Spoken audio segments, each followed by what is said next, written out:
really quite striking how quickly so many companies, which often, pretend that they want the state to stay away in bad times, they then ask for the state to come in. And of course, the state should come in and help companies of all sizes.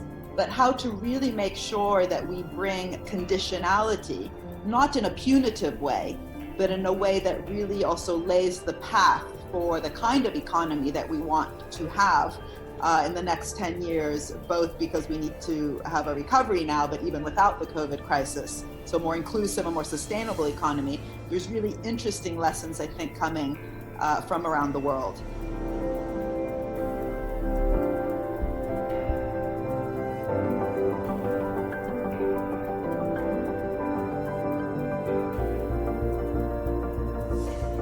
And my recommendation to governments is you have, for once, the upper hand.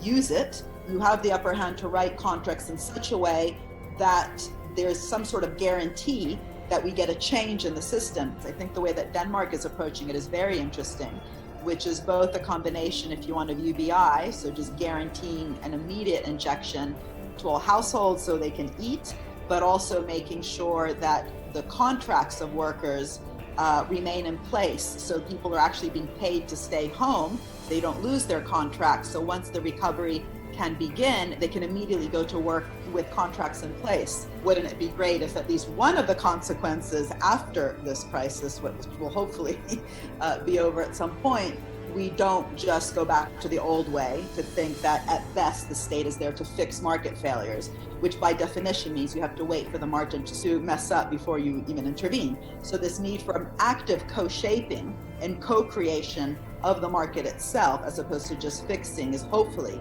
one of the way also that economists will better understand the role of policy.